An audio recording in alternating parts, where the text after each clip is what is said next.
Is there any more pilots up here, or is it just you? Just me. Just you. I got a quick question for you. Yeah.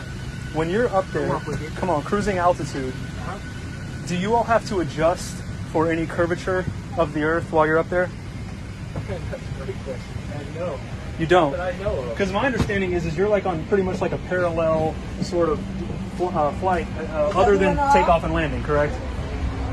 Yes. Okay. So yeah, I guess it's more vertical. So we're not curving at all.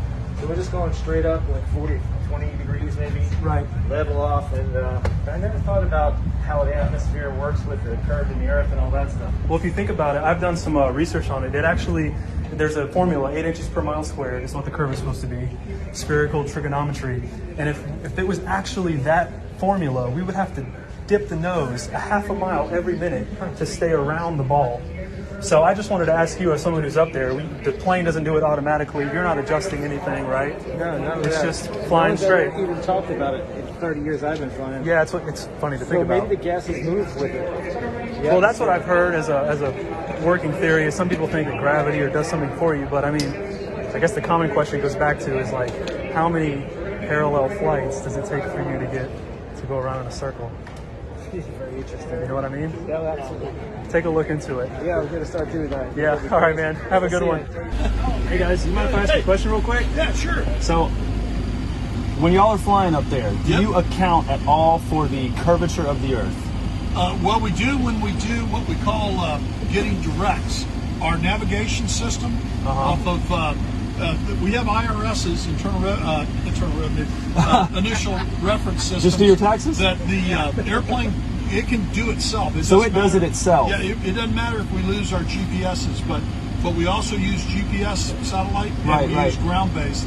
And when we go direct, we no longer fly direct to a point. We arc, because believe it or not, because of the marble, it's closer to arc to a point than it is to fly straight. So if the Earth is 25,000 miles in circumference, we have a curvature of 8 inches per mile squared. I'm going to take your word Ride on with that. me. I believe you. If we're riding at about 500 miles an hour, roughly 35,000 feet, in order to stay over that, the plane would have to dip a half a mile a minute.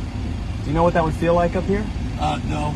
It would feel like a lot of dipping. Are you like going to launch satellites when you, or do you do No, that? but I know people that actually launch we launch high altitude balloons. Very cool. 120,000 feet, level plane. So say that again. In order to stay at the same altitude. Right. So if it's a 25,000 mile circumference ball, 8 inches per mile squared is the formula. It's spherical trigonometry. You have to kind of go do the math to make sure it works out. But if you're traveling at that speed, we would have to dip a half a mile a minute just to stay over that.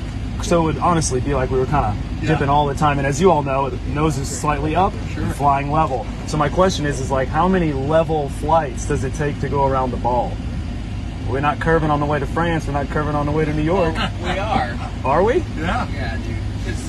I mean, the forces equal out, right? Like the gravity, the gravitational force. All right, now is the plane doing it or is gravity doing it? Because now we got two different things. I think gravity's All right, one more and I'll let you guys go. The Earth is moving at east to west, 1,000 miles an hour, right?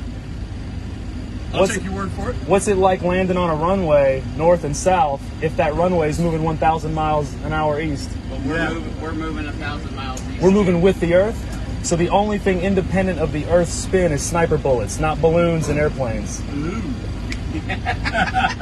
Think about it. I love it, man. Think about it. All right, bro. Your experience will tell you you're flying over a stationary plane. Just forget what you're taught. Just get the wheels turning. Y'all have a good day. See you, man.